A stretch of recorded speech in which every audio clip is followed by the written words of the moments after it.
Olá, nós queremos dar início ao nosso culto. Nosso porque queremos, junto com você, louvarmos e adorarmos a Deus e também nos deixar sermos conduzidos por Ele. Esse culto nós realizamos em nome de Deus Pai, Filho e Espírito Santo. E com essa primeira música, nós queremos dizer: Senhor, Tu és bem-vindo. Amado Pai, Tu és bem-vindo. Senhor Jesus, Tu és bem-vindo. Santo Espírito, Tu és bem-vindo.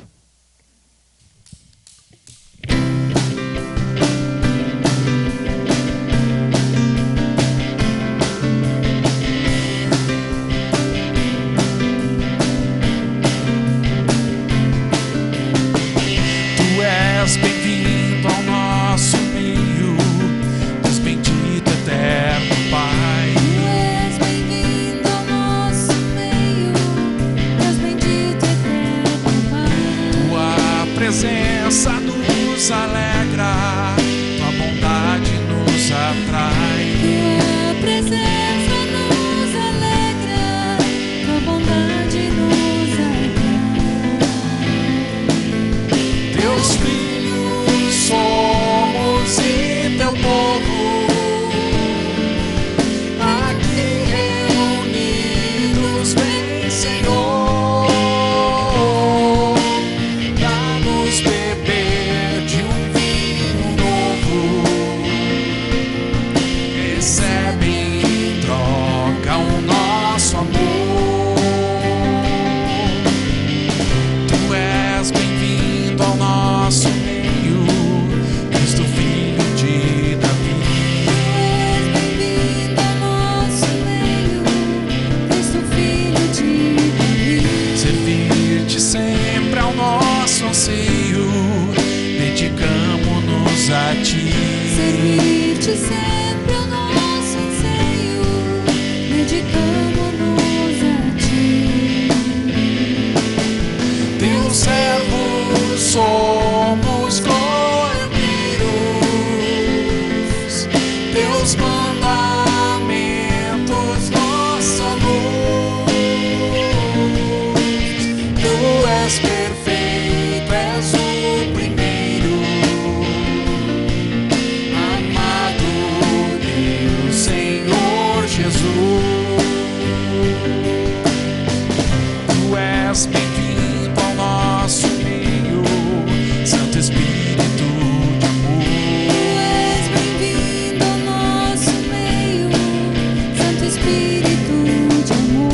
Que lança fora todo medo, vero Deus Consolador. Que lanças fora todo medo, vero Deus Consolador. Selados fomos com teu selo, garantes nossa redenção. Vem nos encher de santo zelo, aquece a nossa comunhão. Consolador, Senhor Jesus, eterno Pai.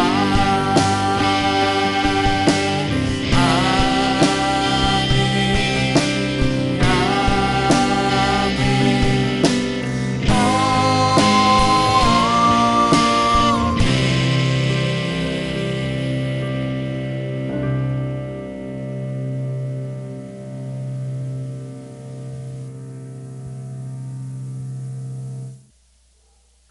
Nessa próxima canção, nós queremos incentivar você a contribuir com dízimos, com ofertas, lembrando sempre que isso deve ser feito com gratidão. Logo aqui nós teremos as informações para que você assim possa efetuar as suas ofertas.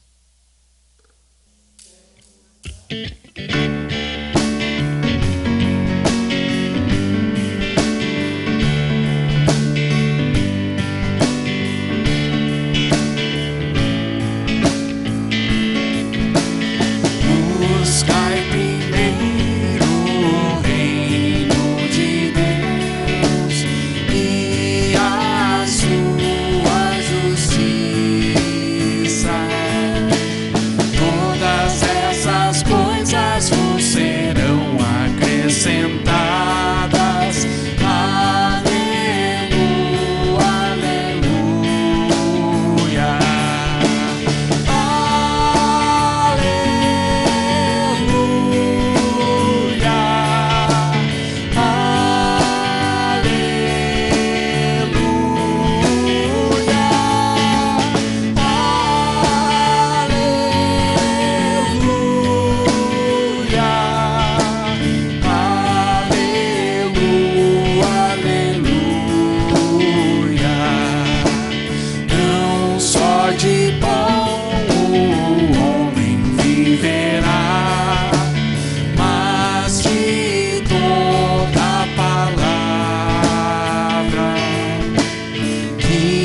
Mateus 11, versículos 25 a 30, nós temos: naquela ocasião, Jesus disse: eu te louvo, Pai, Senhor dos céus e da terra, porque escondeste estas coisas dos sábios e cultos e as revelaste aos pequeninos.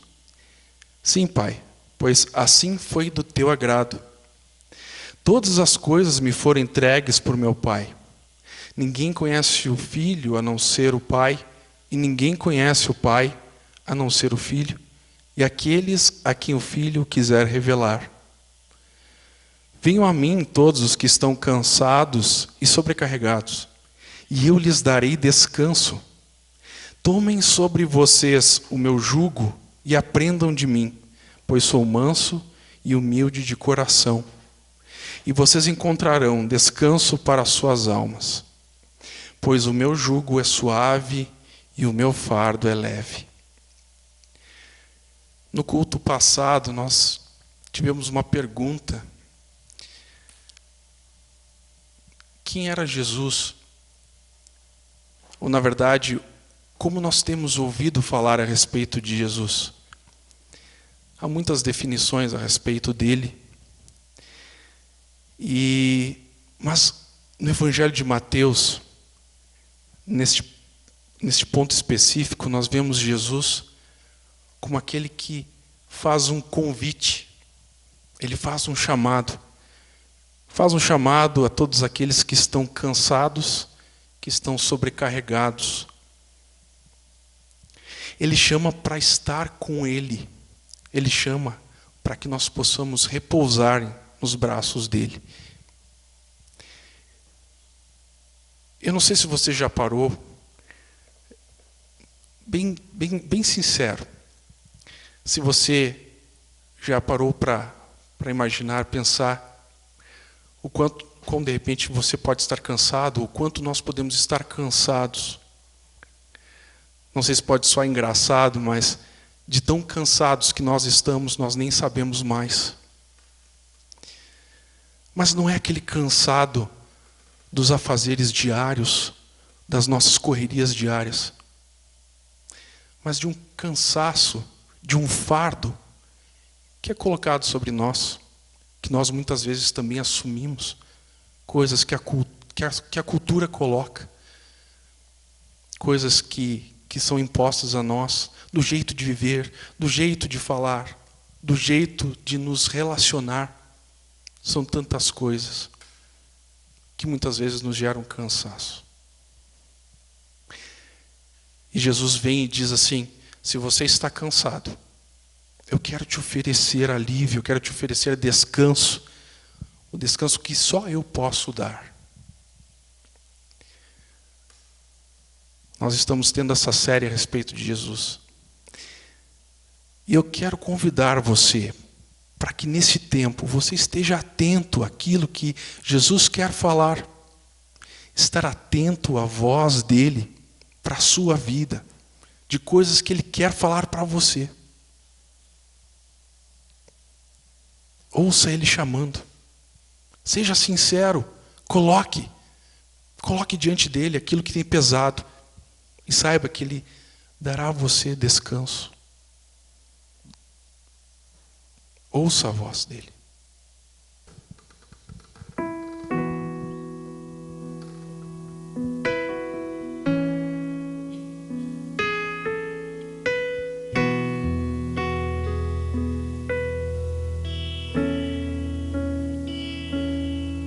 Só de ouvir tua voz, de sentir teu amor, só de pronunciar o teu nome,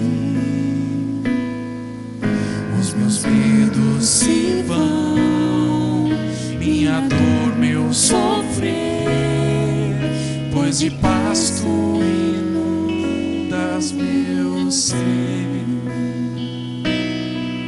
Só de ouvir tua voz, de sentir teu amor, só de pronunciar o teu nome, os meus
salvação. Jesus, só o teu nome é capaz de dar ao homem salvação. Jesus, que doce nome, que transforma em alegria o meu triste coração. Jesus, só o teu nome é capaz de dar ao homem salvação. É capaz de dar ao homem salvação. Obrigado, Senhor, que no meio de toda essa loucura, Senhor, no meio de todo o cansaço, no meio da correria, Senhor, diária, nas nossas vidas, Pai, o Senhor nos chama para estar na Tua presença, Senhor, para estar nos Teus braços, para que nós tenhamos vida, Senhor, vida que provém de Ti. Fala com a gente, Senhor. Abre os nossos olhos. Traz cura, Senhor. Que a gente possa realmente entregar os fardos. Aquilo que muitas vezes a gente tem carregado durante tanto tempo. Que tem desviado a nossa vida, Senhor, do real propósito que és Tu, Senhor.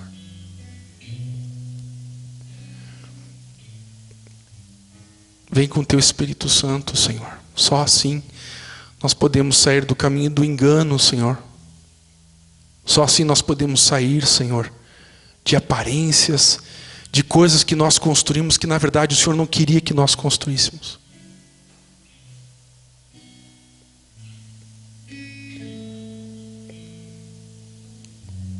Obrigado que o Senhor realmente vem e o Senhor nos ama.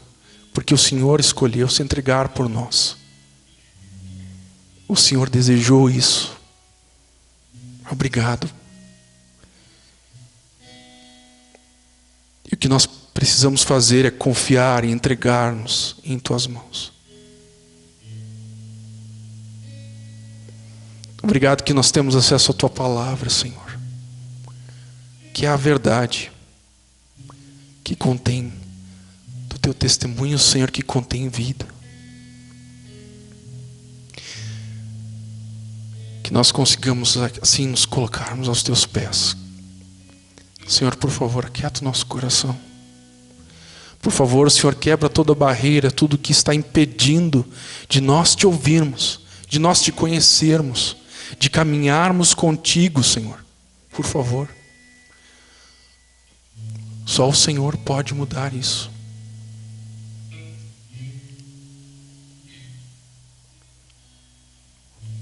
Fala conosco, Senhor. Obrigado, Pai, pela palavra que o pastor Renato trará. E nós queremos que a palavra Tua, que o Teu Espírito Santo assim nos abra o entendimento e que também nos capacite a viver ela no nosso dia a dia. Que possamos viver em novidade de vida, Senhor.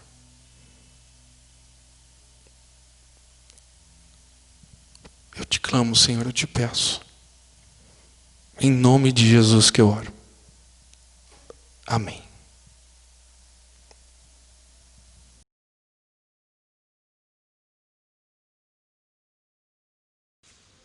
Olá, é bom ter você junto conosco mais uma vez, de alguma forma como comunidade Nova Esperança. De alguma forma esse pertencimento que nós temos, mesmo que seja limitado ou até impedido pela proximidade física, mas é isso que nós de alguma forma agora somos, uma comunidade reunida de forma virtual, mas ao mesmo tempo na presença de Deus, para experimentar o que Deus tem preparado para nós. E que bom que você dispõe desse tempo para alinhar a vida sob a orientação de Deus. Nós estamos numa série de pregação que, antes de qualquer coisa, quer olhar para Jesus. Esse Jesus que constantemente está em movimento. É isso que nós vemos nos evangelhos sendo apresentado para nós. Jesus está indo de um lado para o outro nesse, na verdade, curto ministério de mais ou menos 3 anos que ele teve, ministério público, ministério da palavra, ministério de implantar os sinais do reino de Deus. E durante esse tempo, Jesus está em constante movimento, de um lado para o outro. Mas ele tem um objetivo, tem um alvo, tem um propósito. E é sobre esse olhar para o alvo que eu gostaria de te convidar para nós juntos, então, fazermos, olhar para esse alvo. Se tem uma das coisas que a cultura ou a experiência de fé judaico-cristã legou para a humanidade, é uma visão linear de tempo. É uma visão de tempo que se inicia e que se segue, diferente da visão cíclica de tempo. Essa visão linear, então, nos faz perguntar sobre sentido, sobre propósito.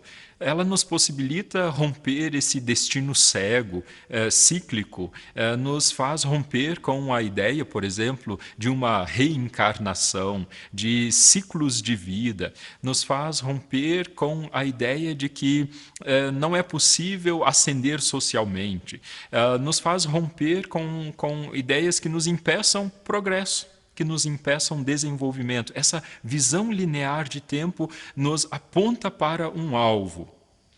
E é sobre esse apontar para um alvo, sobre esse qual alvo, então, é que eu quero te convidar a nós nos ocuparmos, então, um pouco mais com isso. Essa forma de olhar para a vida, de olhar para a realidade, de olhar para a existência, ela me empolga, ela me motiva. E se você já me ouviu pregando mais vezes ou convive comigo, sabe que uma das palavras que eu gosto de usar é seguir adiante. E é claro que esse seguir adiante, para mim, brota de um sentimento, de uma experiência, de uma mentalidade bíblica. Esse seguir adiante me coloca nessa perspectiva que eu vejo que biblicamente Deus nos está proporcionando.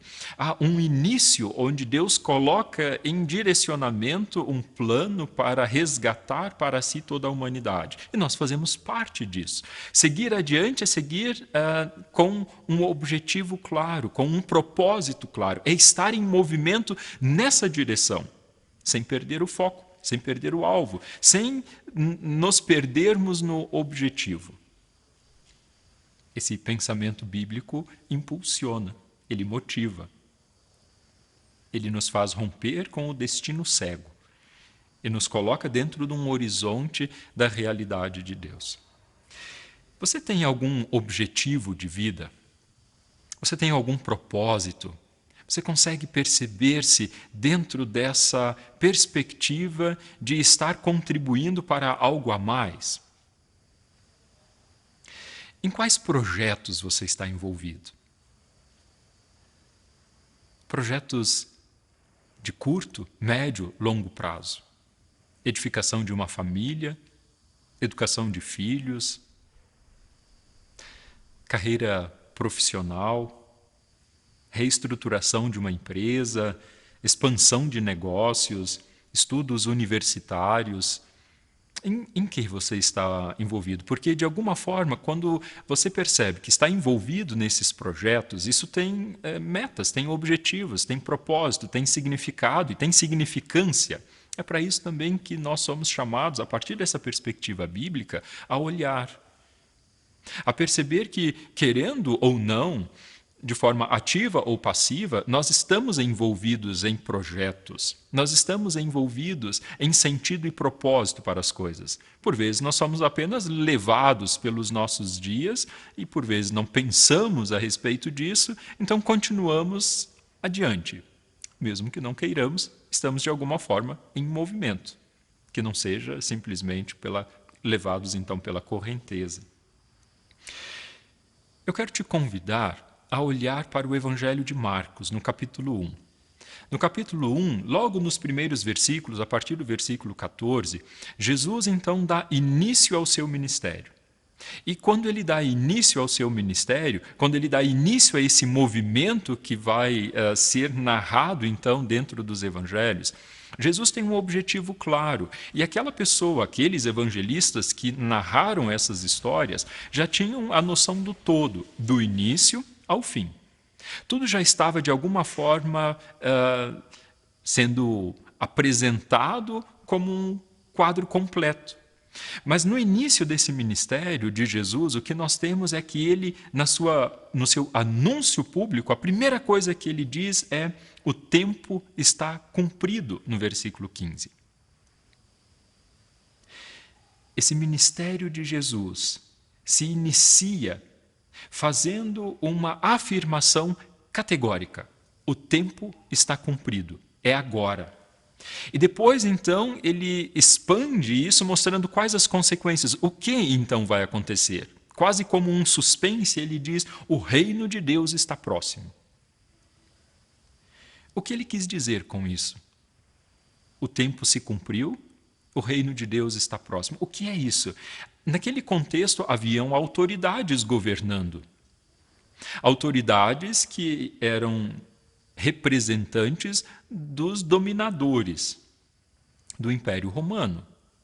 E de repente Jesus chega e diz que o reino de Deus está próximo. A autoridade de Deus, a soberania de Deus, a presença de Deus, o governo de Deus está próximo. É isso que Jesus está anunciando. O que significa isso naquele contexto social, político, econômico e pessoal também? O que significa estar sob a autoridade do reinado, da soberania de Deus. Porque, como pessoas cristãs, é isso que nós anunciamos.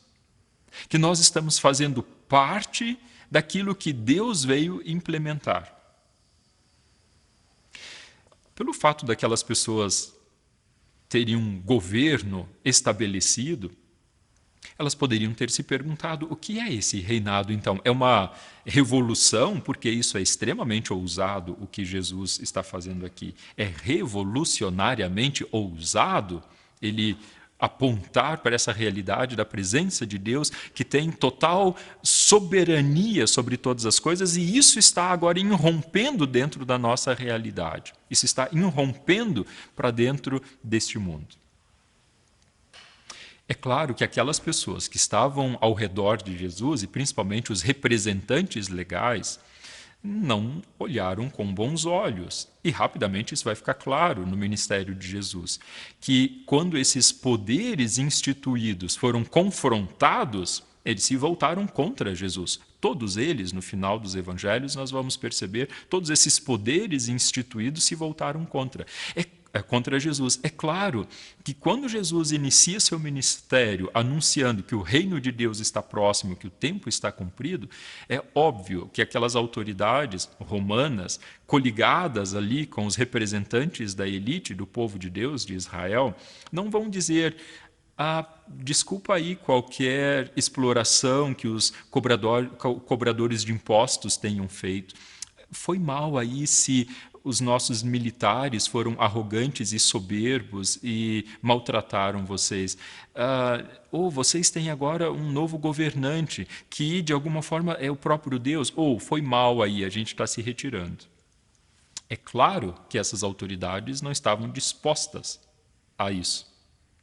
Mas isso não impede nada de Jesus dizer: começou. Algo começou aqui. Algo está sendo trazido para essa realidade. Alguns não vão gostar dessa ideia, outros não vão entender o que isso significa, alguns vão se voltar contra isso, mas Jesus, de forma categórica, está iniciando algo. De novo, lembrando, aquilo que era objetivo e propósito de Deus, esse tempo linear, esse seguir de um lugar para alcançar um objetivo, estava sendo colocado em prática aqui no que Jesus está nos apresentando. Mas como nós fazemos parte disso, então? Vamos olhar mais para Jesus. Vamos olhar para o que Jesus está, então, apresentando. O que Jesus quer que nós experimentemos a partir dessa palavra inicial, que inaugura o ministério dele.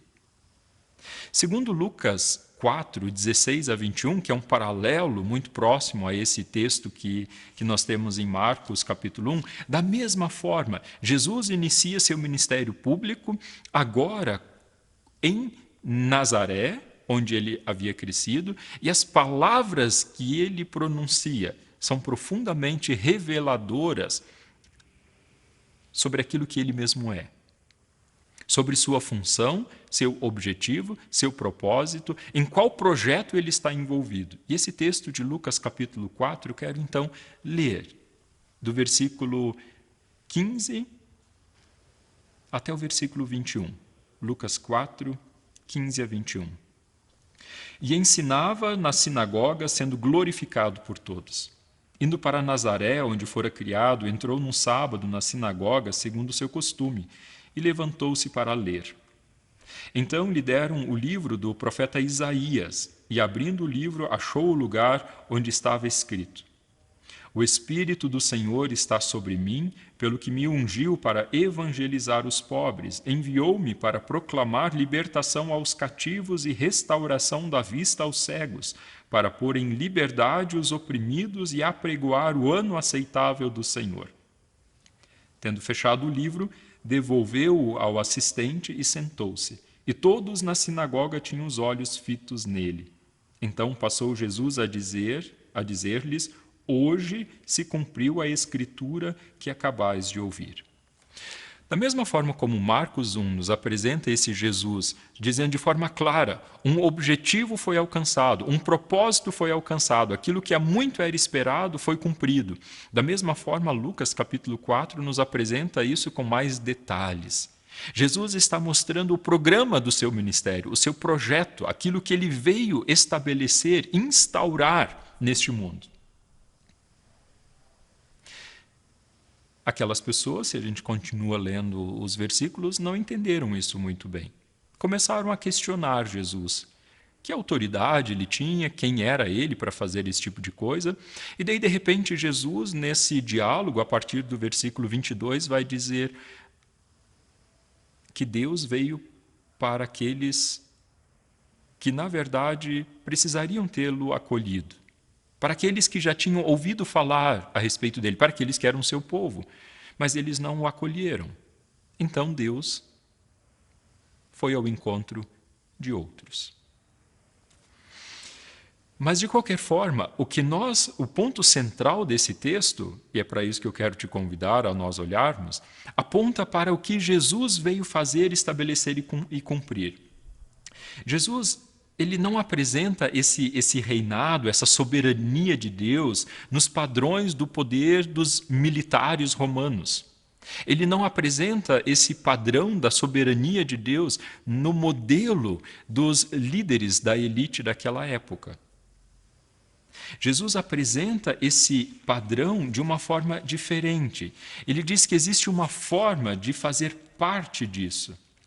Existe um jeito de experimentar aquilo que Lucas capítulo 4 nos coloca como restauração da vista, libertação dos cativos, ou seja, existe agora algo que acontece para que nós possamos fazer parte, para que aquelas pessoas pudessem fazer parte daquilo que Jesus estava iniciando. Jesus diz: arrependam-se. Arrependam-se e creiam no Evangelho. Essa é a única forma de fazer parte do reino de Deus, daquilo que já iniciou, daquilo que é Deus irrompendo, entrando na realidade do mundo para resgatá-lo. E para ser resgatado, diz Jesus, há uma condição: arrepender-se e crer no Evangelho. Do que Jesus estava falando? Arrepender-se do quê? Se você é uma pessoa melhor do que alguns com os quais você se compara, você pode até achar que não tem motivos para grandes arrependimentos. Dependendo do referencial, a gente até se acha bom e justo. Crer no Evangelho, o que é isso? O que é esse Evangelho? O que é essa mensagem, então, ou realidade que Jesus veio nos trazer? Quando nós lemos, para além desses textos que eu já te citei, que já mencionei aqui, gostaria de falar sobre tantos outros, porque quando a gente fala de Jesus, a gente fica meio por onde a gente começa para falar a respeito desse Jesus que segue de forma tão coerente e objetiva o seu ministério, sabendo de onde veio, para onde ia, e quando a gente sabe disso, entre o início e o fim, as coisas ficam bem mais fáceis, não é assim tão concreto na nossa vida, né? Mas quando nós olhamos para dois outros textos, Marcos capítulo 2, versículos 5 e seguintes, e Lucas capítulo 7, versículo 48 e seguintes, essas duas experiências, duas histórias narram que Jesus perdoa pecados. Algumas pessoas ao redor de Jesus ficam escandalizadas quando eles ouvem Jesus perdoando pecados. Por que isso? O que gera nessas pessoas essa dificuldade de acolher esse perdão de pecados? Talvez diferente para nós, na nossa época, onde isso já foi tão banalizado. Naquele contexto de Jesus, havia um rito, um cerimonial e um local onde isso acontecia. Tratava-se do templo e tratava-se do rito sacerdotal de sacrifícios. Como o pecado era perdoado? Como o erro do alvo era perdoado? Isso acontecia através de um rito, onde as pessoas levavam um animal até o templo de Jerusalém, impunham as mãos sobre eles, esse animal, então, o sacerdote, então, fazia uma oração e havia uma transferência de culpa da pessoa para o animal. E esse animal, então, era sacrificado. O que todo esse sistema que soa tão esquisito para os nossos ouvidos significava? A princípio, a partir do Antigo Testamento, significa profunda misericórdia e graça de Deus. Porque a consequência do pecado é a morte. Por isso nós morremos. Nossos antepassados pecaram, se desviaram, se distanciaram de Deus. E é por isso que a morte chegou a nós. Deus, para reestabelecer a vida e proporcionar perdão, ele transferia, então, nesse sistema de reconciliação, a culpa para um animal. E esse animal, então, era imolado. Ele era sacrificado. Parece tão estranho para nós. O que Jesus está fazendo ali, ao perdoar pecados daquelas pessoas, é dizer que todo esse sistema que envolve ritos, na presença dele, está sendo abolido. Tudo aquilo que significa agora a necessidade do templo, do espaço que liga céus e terra, porque isso era o templo de Jerusalém, um espaço que ligava a realidade de Deus à realidade criada, tudo isso agora, na presença dele, na pessoa dele, encontra o seu objetivo e o seu cumprimento. Enquanto ele está andando entre aquelas pessoas, o perdão está sendo dispensado para todos, está sendo vivenciado. Aquelas pessoas de Marcos capítulo 2, 5 e seguintes, e de Lucas 7, 48 e seguintes, conseguiram perceber a realidade. Jesus perdoa pecados, mas tiram as consequências erradas e blasfemam contra ele. Não conseguem compreendê-lo e acolhê-lo naquilo que ele está oferecendo. Talvez elas até achassem que não precisavam experimentar isso. De qualquer forma, Jesus está dizendo que para experimentar, entrar nessa realidade da festa do reino de Deus, porque é isso que significa participar do reino de Deus, significa, existe uma realidade de Deus entrando nesta nossa realidade desse mundo, e Deus está chamando de volta para si tudo que é dele, e aqueles que fazem parte disso têm motivo suficiente para celebrar, para se alegrar. Essas pessoas estão se colocando de fora. Aquelas que não acolhem a mensagem a respeito de arrependam-se.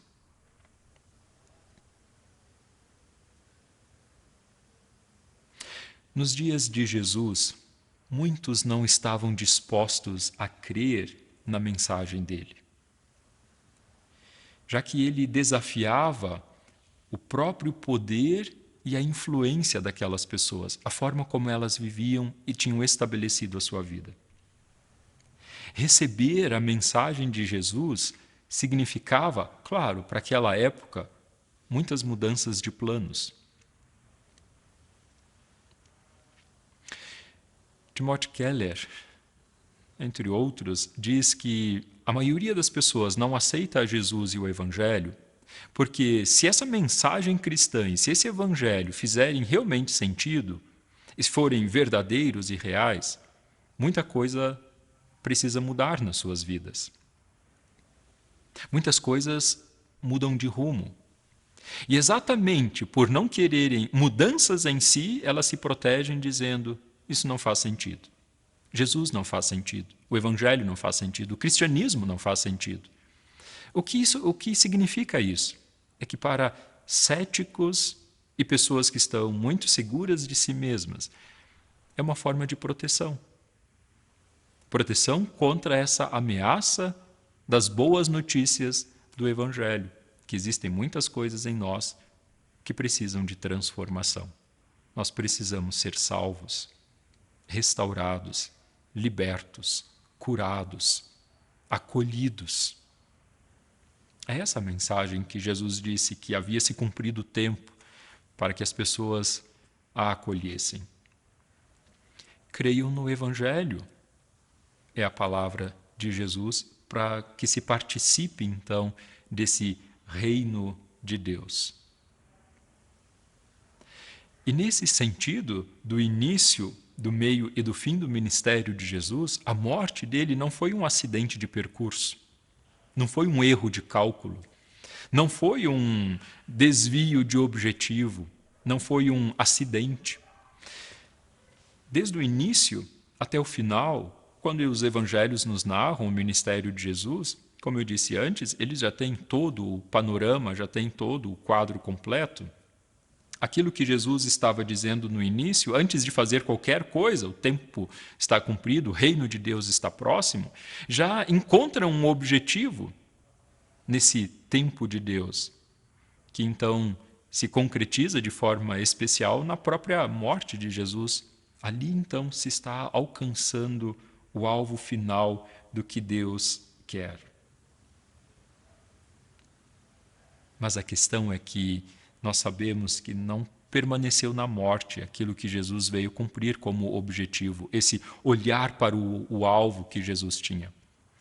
Deus irrompeu na realidade e venceu a morte. Deus irrompe nessa realidade, ele entra na história da morte e transforma a morte em vida.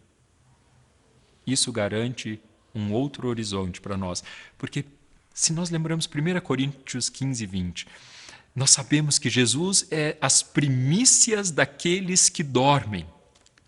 Então, de alguma forma, para aquelas pessoas que acham que a morte é um muro pelo qual não se passa, é o fim de todas as coisas, Jesus é a prova concreta de que não. De que os propósitos e os objetivos da nossa vida não se encerram com a nossa morte. Eles não se encerram ali. Então, o alvo, o objetivo, está muito mais adiante. E é para ele que nós somos chamados a olhar, por causa daquilo que Jesus está nos comprovando a partir de quem é e a partir do seu ministério. Onde alguns apenas veem limitações, nós vemos o início. Onde alguns veem o fim, nós vemos possibilidades de algo novo. Nós apenas aqui, durante os nossos dias até a morte, vivemos o prelúdio, o início, uma música inicial que nos convida para uma grande festa. É isso. Toda a nossa vida e o objetivo do que nós temos aqui é apenas um prelúdio, uma música inicial que está chamando para o grande banquete, para o grande propósito e objetivo daquilo que Jesus veio fazer e cumprir. A partir, então, da ressurreição de Jesus, a gente vê que Deus veio nos libertar de tudo que poderia nos distanciar dele. Jesus vence o diabo nas tentações no deserto. Ele vence o pecado ao perdoá-lo. Ele vence a morte. E é por isso que, de alguma forma, assim, o nosso reformador, Martim Lutero, resumiu tudo o que é o ministério de Jesus, através, então, do 2º artigo do Credo, dizendo que Jesus perdoou a mim, pessoa perdida e condenada, e me libertou de todos os pecados, da morte e do poder do diabo. É isso que Jesus fez e faz, e concretiza e realiza ainda hoje para mim e para você. Essa é a obra de Jesus. É isso que está acontecendo neste tempo que está cumprido, conforme nós lemos no início do Evangelho de Marcos. Mesmo que as batalhas contra o diabo sigam ainda, conforme nós lemos em Efésios 6, 10 a 20, a respeito da armadura de Deus, Apocalipse 20 já nos mostra que a batalha já terminou. Jesus já conquistou a vitória sobre ele. Nós ainda lutamos as nossas batalhas, mas a vitória definitiva já foi alcançada. Isso nos lembra que tudo aquilo que agora ainda nós conquistarmos, de forma pessoal, na nossa carreira, na educação de filhos, na constituição de família, na expansão dos nossos negócios, na intervenção de Deus de cura, na libertação, na experiência do cuidado e do amparo de Deus, tudo o que nós experimentarmos de forma pontual por causa de Jesus é ainda muito pouco se comparado com aquilo que ainda virá.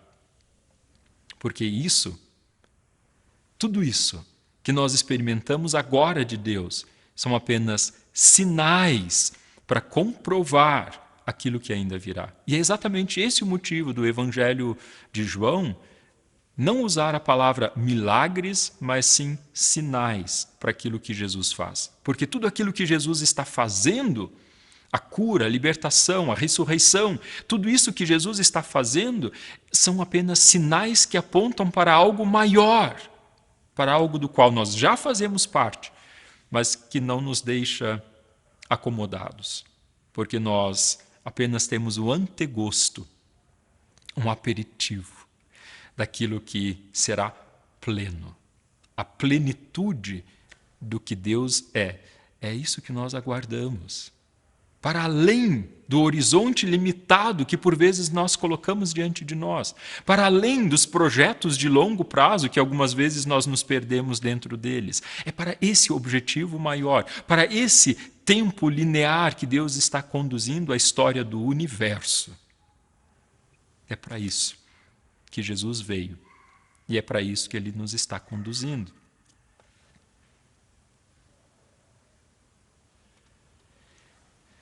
Qual o objetivo maior da nossa vida? Temer e amar a Deus e confiar nele acima de todas as coisas. Mais uma vez, citando o catecismo, Catecismo Menor de Martim Lutero, na interpretação do primeiro mandamento.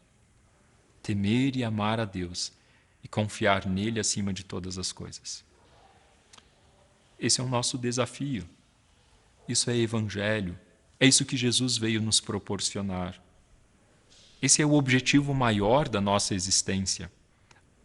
Experimentar a realidade do que significa temer a Deus, e temer não é ter medo de Deus, temer é contar com a presença, com a realidade, com o poder, com a soberania de Deus, reconhecendo que eu não sou Deus, eu não sou Senhor da minha história, eu não sou autônomo nessa realidade, eu não sou independente do restante da criação, não. Temer a Deus tem a ver com isso, contar com Deus, experimentá-lo e me submeter a essa realidade dele que me faz ser algo melhor do que eu sou sem ele. E amar a Deus e confiar nele acima de todas as coisas, esse é um bom objetivo para a vida. Qual o objetivo da sua vida? Temer e amar a Deus e aprender a confiar nele acima de todas as coisas. Com um olhar fixo para esse alvo, para esse objetivo, então aprendemos a administrar todas as outras coisas ao nosso redor. Se nós construímos a nossa existência à margem, à parte daquilo que Marcos capítulo 1, versículo 15 e seguintes, e Lucas capítulo 4 nos apresentou como proposta do ministério de Jesus, como realidade que ele veio cumprir. Quando nós construímos a nossa realidade, a nossa existência, em paralelo com isso, mas não estamos integrados dentro dessa realidade, nós não experimentamos contentamento, porque indiferente do que alcançarmos, nós sempre de novo vamos perceber que, na verdade, o alvo e o objetivo estavam um pouco além. Nunca será suficiente. Quando nós estamos, então, experimentando que Deus edifica e constrói a nossa realidade a partir daquilo que Jesus veio fazer, anunciar e viver e concretizar, nós experimentamos esses sinais da intervenção de Deus que nos abrem o apetite, que nos fazem querer experimentar mais, e aprendemos, então, o que significa temer e amar a Deus e confiar nele acima de todas as coisas. Todos os nossos projetos, pensamentos, objetivos podem ser sim alcançados, mas serão realmente experimentados como bênção para contentamento quando aquilo que Jesus é e permanece sendo até a eternidade fizer parte daquilo que nós, pessoalmente e socialmente também, comunitariamente somos. É para isso que Jesus veio, para nos manter alertas com o olhar para esse alvo que não termina aqui. Vamos alargar então um pouco o nosso horizonte e olhar um pouco para além dos objetivos e dos alvos que nós temos para alcançar, porque Jesus ressuscitou e Ele é apenas as primícias dos que dormem. Vamos orar. Ó Deus, falar do Teu Filho Jesus, daquele que vem ao nosso encontro, é tão empolgante e ao mesmo tempo parece frustrante, porque falta tanta coisa, falta ainda tanto daquilo que Jesus veio fazer, nos deixa tão limitados diante da Tua grandeza como Deus que intervém na história, que vem ao nosso encontro, que nos faz olhar para um alvo bem mais amplo, mais distante de nós e ao mesmo tempo para o qual nós estamos sendo preparados. Permita-nos, ó Deus, acolher esta mensagem de Jesus dizendo que o tempo está cumprido, que chegou o momento, então. Chegou o momento objetivo, definitivo, apropriado para Te experimentar em nossa vida. Esse tempo se chama agora, Senhor. Nos permita acolher essa mensagem do Evangelho que muda os nossos planos para experimentar os Teus planos para nós, que são muito melhores, qualitativamente melhores e mais profundos para nós. Nos permita deixar cair por terra todo preconceito, toda dificuldade e resistência de acolher a Ti, Jesus, como Senhor da nossa vida, como Salvador.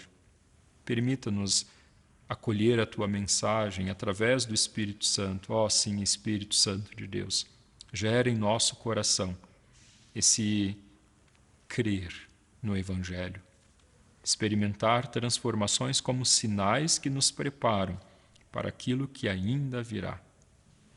Nos faz ter os nossos olhos, o nosso coração, o centro da nossa vida voltado para Ti mesmo, Deus.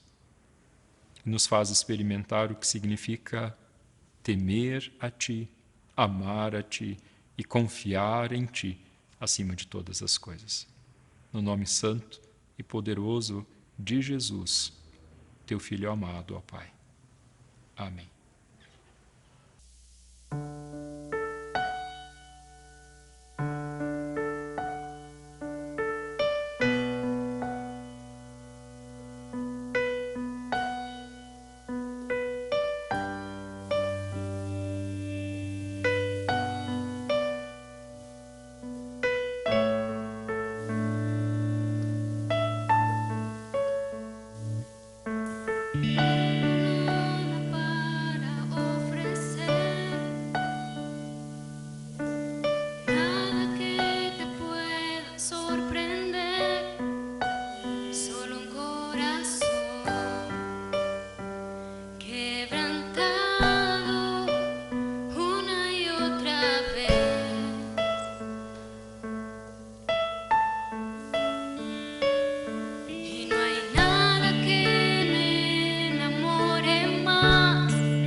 Solo ante ti yo me inclino.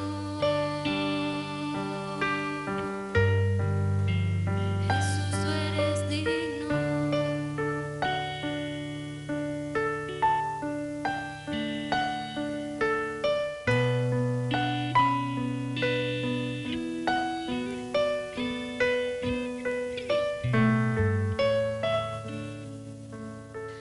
Seguir adiante com Jesus para aprender a temer e amar a Deus e confiar nele acima de todas as coisas. Esse é um tempo para experimentar isso e que esse tempo se renove a cada novo dia na sua própria vida. E que o Senhor, assim, com a presença dele, siga te abençoando, te aconchegando cada vez mais perto dele. Que o Senhor, assim, te abençoe, que o Senhor te guarde, que Ele faça resplandecer o rosto sobre você e tenha misericórdia de você. Que sobre você o Senhor levante o seu rosto e que Ele mesmo te dê a sua própria paz. Que assim te abençoe o Deus Todo-Poderoso, que é Pai, Filho e Espírito Santo. Amém.